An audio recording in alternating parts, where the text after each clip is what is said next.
Regina George, the queen of calculated shade and power moves. But make her political? Welcome to the era of the Regina George liberal, where the calculated ruthlessness of Regina George can be turned into pointed clapbacks, well-timed criticisms, and strategic aggression. Regina George's commanding presence can be used to own the room, exude confidence, and use bold, direct messaging. And last but not least, Regina George's charm can be weaponized to mix biting critique with humor, sarcasm, and an air of confidence. Now, what is a Regina George liberal, you might be asking? This phrase has been circulating online for a little while now and is largely a response to this new breed of Democrats and liberal who are left-leaning voices who are loudly saying they would like to ditch the Michelle Obama when they go low, we go high approach and maybe instead embrace the art of the clapback. I would be remiss if not to introduce you to the face of this movement, one Suzanne Lambert. She is a former conservative turned TikTok political influencer. Growing up in Georgia, she was the president of her Young Republicans Club in high school. And in college, she campaigned for Mitt Romney, who ran for president in 2012 against Barack Obama. She explains her change of heart in this CBS interview. I read that you in high school were involved in a Republican club. Talk to my audience about the journey from there to now. Yeah, sure. Not only was I involved, I was the president. Okay. In fact, I grew up in a town where that was kind of the norm. It was very conservative, right? That's all that I really knew. Most of influences around me were very conservative, and I remained conservative until after college. I campaigned for Romney in college. I was part of college Republicans, and something happens when you're around people who are different than you, and you meet people with new experiences and new things to say. And that's where my views changed, thankfully. And was there a particular public policy issue or decision that accelerated that change? Yeah, women's reproductive rights. Okay. When you find yourself in that situation, maybe unexpectedly, it all of a sudden shifts your belief on something that you may have held your entire life. All that it takes is one moment, really, to make you open your eyes and think, oh, this is what people were talking about when they said access is so important. She goes on to argue that Democrats have spent way too long playing nice and that a more aggressive, unapologetic approach is necessary to win in today's political landscape. And honestly, many people on the left have grown frustrated and tired of civility politics that seem to prioritize decorum over actually getting things done. So now, some liberals have taken things into their own hands and progressives are taking a more confrontational stance, clapping back at bad faith arguments, calling out hypocrisy, and sometimes, being a little bit mean. But does meanness work? Will this meanness go past a TikTok trend and actually affect change? And that's what I want to discuss with you today. Social sciences have been asking this question about whether being mean in politics actually works. Let's look at three themes. The first, the role of aggression in politics.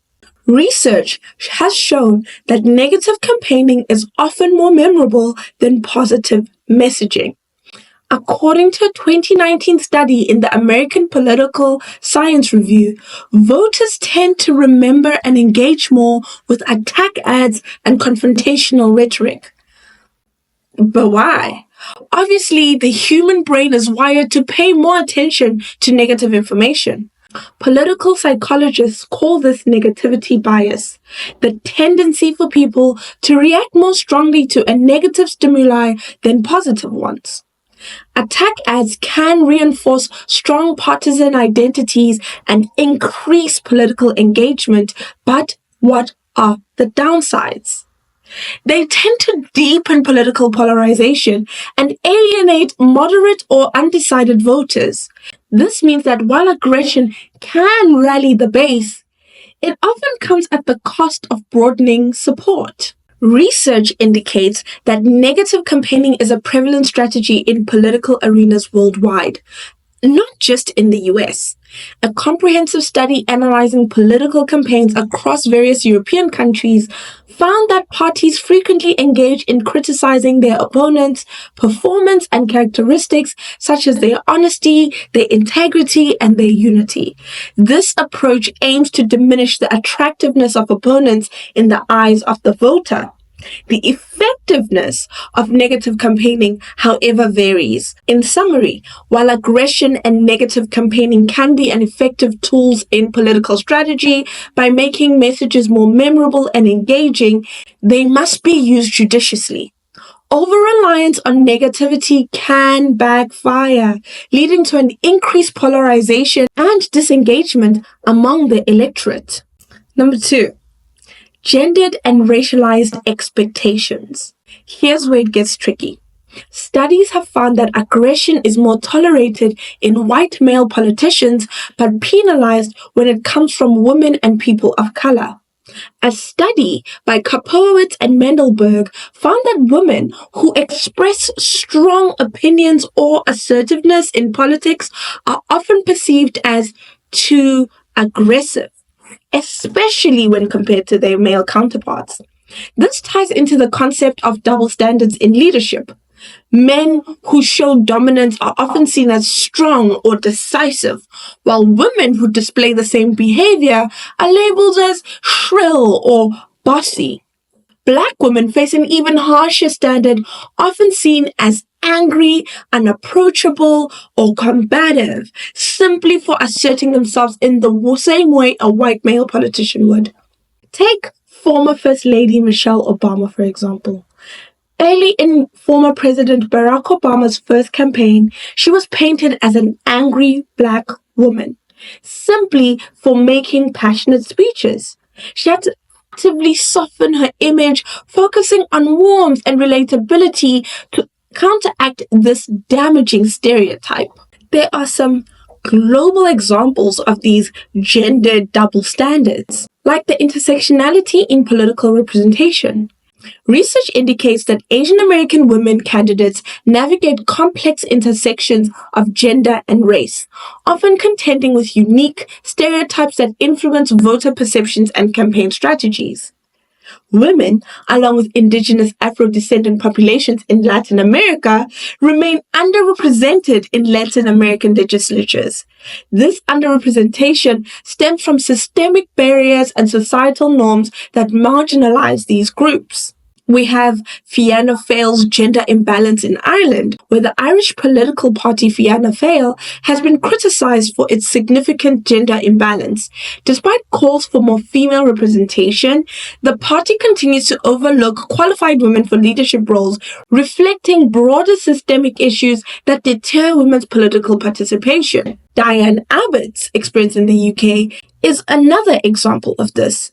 Being the first black woman elected to the UK Parliament, she has faced persistent racist and sexist attacks throughout her career. In a recent interview, she recounted her struggles against both external adversaries and internal party pressures, highlighting the compounding challenges black women in politics face. Our third theme is the NICE strategy and its limitations. A study called Penalized for Passion showed that when black women express strong emotions in political debates, they're perceived as less competent than white men, even when making the same exact arguments. However, when they adopt a more reserved and warm approach, they are seen as likable but less authoritative. Mia Mottley, who's the Prime Minister of Barbados, has been praised globally for her strong leadership and directness, particularly on climate change. However, she carefully balances her assertiveness with humor and warmth, often using storytelling to disarm her critics.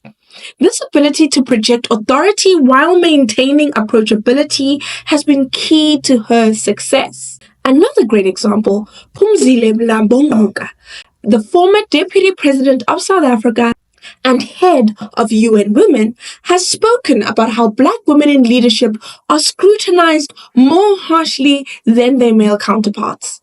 She has advocated for more diverse leadership styles that allow women to be both authoritative and nurturing without penalty. While warmth and optimism can help counteract negative stereotypes, they also come with a cost. They can limit a politician's ability to be taken seriously in confrontational settings. Take the former Prime Minister of New Zealand, Jacinda Ardern. The former Prime Minister was widely respected for her empathetic leadership style, particularly during crises.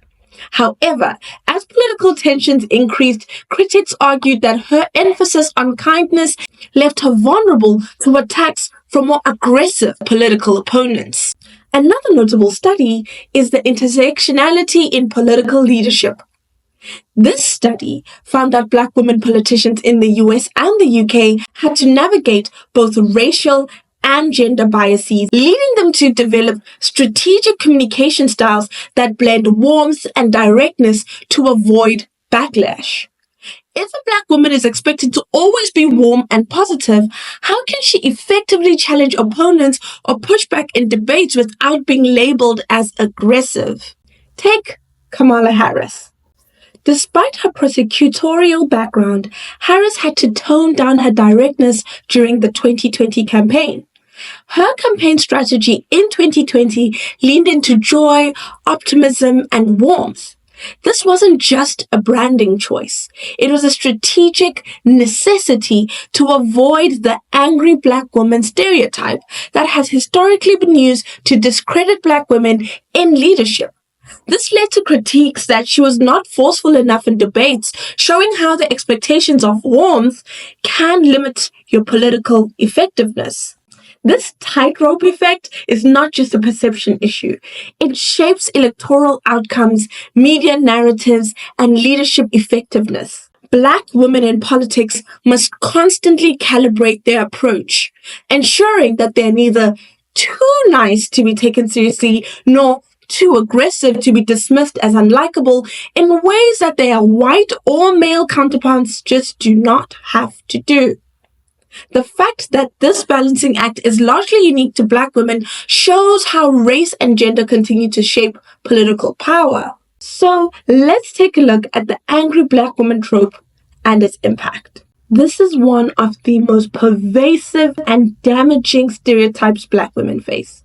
The idea is that Black women are always aggressive, always angry, or irrationally hostile. And it's been weaponized against Black women in politics for decades. I can bring up Michelle Obama again, who had to actively soften her image in 2008 after being portrayed as angry for calling out racism in the United States. Representative Maxine Waters was branded as unhinged for calling out corruption and demanding accountability. Stacey Abrams, same thing. The more assertive she is, the more her critics frame her as threatening or extreme. This creates a double bind for Black women in politics. If they are assertive, they are seen as aggressive. If they try to be warm and agreeable, they risk being seen as weak and ineffective. So, let me bring it full circle for you guys. How does the Regina George liberal concept interact with all of this? For white women in politics, embracing an aggressive, no-nonsense approach can be effective. Think Nancy Pelosi's legendary comebacks, Elizabeth Warren grilling CEOs, or Hillary Clinton's sharp debate performances. Their assertiveness is often framed as strategic, necessary, and even celebrated. When they push back, it's seen as toughness, not hostility. But for Black women, the cost of stepping into that mean girl role can be much, much higher. Let's look at someone like Stacey Abrams. She's built a career on fighting voter suppression and standing firm in the face of political attacks. But unlike her white counterparts, she has had to navigate criticism that paints her as too radical, too ambitious, or too angry, even when she's simply stating facts. Or consider figures like Meghan Markle, who, while not politicians, was criticized for being demanding and difficult for advocating for herself in royal circles. Meanwhile, white women in similar positions were praised for being strong and assertive. And here's the kicker. When black women do embrace the Regina George liberal strategy, they often don't get the same level of support. White women can weaponize feminism and girl boss energy to tear people down while still being seen as progressive. But black women, they don't get the same forgiveness. So, is Regina George liberalism a good thing? That depends. If it means being unapologetically direct, holding people accountable, and fighting back against bad faith attacks, that's one thing. But if it turns into reinforcing power dynamics that only work for some women while harming others, we need to rethink who actually benefits from this strategy. Because at the end of the day, the ability to be mean in politics without consequence is a privilege. And if we're not careful, Regina George liberalism could just end up being another way to repackage exclusionary power, this time in a pantsuit. Politics are messy, and in an era of rising authoritarianism and extremism, many believe playing nice is no longer an option. But the question is, who really gets to be mean and at what cost? So what do you think? Is being a Regina George liberal the right move, or do we need a new strategy altogether? Drop your thoughts in the comment section, and don't forget to like and subscribe and hit the notification bell for more deep dives into politics, what's trending, culture, power, and so much more. Thank you once again for joining me, and I'll see you guys in the next one.